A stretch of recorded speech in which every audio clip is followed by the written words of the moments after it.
Coucou à tous, bienvenue sur cette nouvelle vidéo et bienvenue à toi si jamais tu découvres cette chaîne. Comme tu peux le voir à travers ce générique, aujourd'hui on partira comme la majorité de mon contenu sur du 100% astuces à la maison. Ça devrait servir à un bon nombre d'entre nous.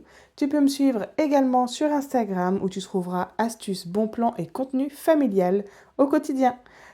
On va commencer par l'astuce numéro 1, c'est la grande tendance l'évier noir. Pour ceux qui me suivent au quotidien, vous savez que je viens d'aménager, donc j'ai opté pour l'évier noir et croyez-moi, j'ai réfléchi à deux fois avant de l'acheter. Pourquoi? Déjà à savoir que l'évier noir, certes, il laisse toutes les traces de calcaire, mais savez-vous que l'évier blanc, par exemple, lui retient toutes les taches de sauce. Et c'est pas évident, alors à vous de faire un choix. Quel est le plus difficile? Les taches ou le calcaire? Je trouve que c'est beaucoup plus simple à maîtriser le calcaire.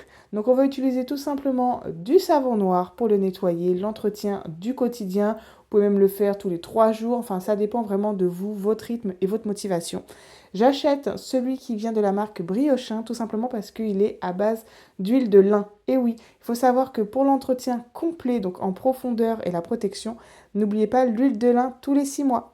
L'astuce numéro 2, les stores. Alors ceux-là, je pense qu'on est une personne sur deux à l'avoir dans notre foyer, mais malheureusement, il arrive qu'il peut y avoir des taches récalcitrantes.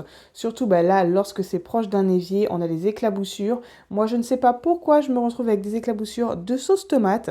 Et avec cette petite recette toute simple grâce au savon de Marseille, eh bien, vous allez voir que tout va partir très rapidement. Vous avez juste à réaliser 2-3 petites rotations avec une brosse à dents, une brosse à joint, voilà, comme vous le souhaitez. Une chose est sûre, c'est qu'au bout de quelques mouvements, eh bien, le tour est joué, vous rincez tranquillement à l'eau claire et le résultat laisse parler de lui-même. L'astuce numéro 3, on va partir sur 2 étapes pour celle-ci.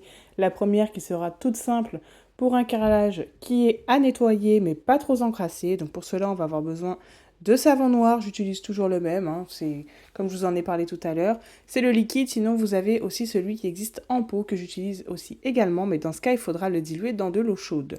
On va ajouter à cela un peu de bicarbonate de soude, une dose suffit, avec 2 cuillères à soupe de vinaigre blanc. Vous mélangez le tout et vous avez juste en fait à faire tremper votre microfibre.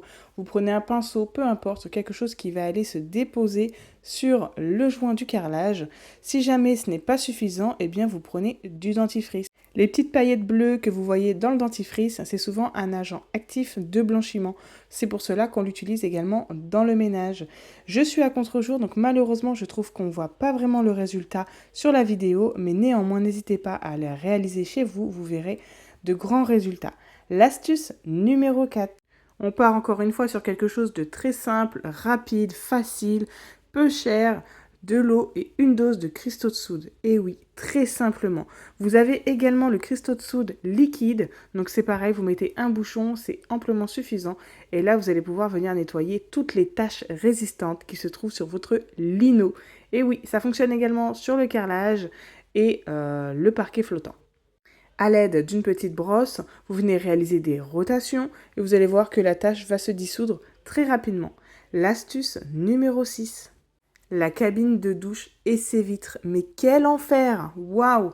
Ici, on n'avait pas vraiment le choix de faire installer une cabine, donc on va pouvoir réaliser quelques petites astuces avec les vitres. Ça rattrape tout le calcaire, alors beaucoup diront oui, il faut essuyer, il faut faire la raclette, oui c'est vrai, mais quand vous avez vos enfants ne veulent pas réaliser ce geste quotidien, donc c'est à vous de vous mettre à la tâche et le liquide de rinçage, je vous assure que c'est topissime. Ça fait briller, ça enlève les traces de calcaire, les traces de doigts, mais ça vous le faites une fois de temps en temps comme ça, parce que sinon si vous le faites quotidiennement, mais vous allez passer votre temps à être esclave de votre cabine de douche et c'est pas le but, d'accord? Astuce numéro 6, des radiateurs en fonte. Alors je me suis posé la question plusieurs fois, comment les nettoyer sans apporter trop d'eau, sans apporter de l'humidité qui va dégager de la rouille? Eh bien tout simplement avec de la pierre d'argile. Vraiment, c'est un agent blanchissant topissime. Vous pouvez l'utiliser vraiment très facilement. Il suffira juste de le rincer. Donc après, avec une lingette microfibre bien humidifiée, vous venez rincer à l'eau claire. Sinon, ça va vous laisser des traces blanches. Encore une fois, je suis à contre-jour sur cette vidéo et je suis vraiment désolée, mais je ne trouve pas tout mon matériel dans cet aménagement. Mais je voulais quand même vous donner cette petite part de nettoyage avec la pierre d'argile. Et bien sûr, tous les bâtis de portes, les murs, vous pouvez tout faire avec. C'est un agent blanchissant. Attention quand même à ce que votre peinture soit lessivable et ne prenez pas une éponge trop abrasive. L'astuce suivante, encore une fois, va servir à un bon nombre d'entre nous. Je viens d'aménager, comme je vous le dis et le répète. Donc, lorsque j'arrive dans une maison, il y a souvent l'odeur de l'ancien locataire, l'odeur d'épices dans certains placards, et ça, c'est pas possible pour moi. Donc, j'utilise simplement du gros sel qui va venir absorber la mauvaise odeur et des clous de girofle qui, eux, vont diffuser une nouvelle odeur. Astuce numéro 8. On va reprendre donc un petit peu d'eau, le fameux savon noir de chez Briochin. On va ajouter à cela un peu de cristaux de soude. Une dose va amplement suffire. N'hésitez pas à bien remuer parce que le cristaux de soude a tendance à se figer au contact de l'eau. Mais une fois que vous allez travailler entre guillemets ce petit mélange, vous n'aurez aucun souci. Eh bien tout simplement le vrai parquet. Comment le nettoyer? Eh bien, vous allez voir qu'avec ce petit mélange, je vais juste faire la barre de seuil. Vous allez voir le résultat après. C'est vraiment topissime. Attention, il faut vraiment bien essorer votre microfibre. N'allez pas à grande eau, c'est du vrai bois. Si vous allez mettre trop d'eau, vous allez pourrir votre parquet tout simplement et c'est vraiment pas bon. Là, on fait un nettoyage en profondeur, mais il ne faut pas le faire quotidiennement. Regardez-moi l'eau. Voilà, ça parle de lui-même. C'est la fin de cette vidéo, n'hésite pas à me dire ce que tu en as pensé. À très vite, ciao ciao.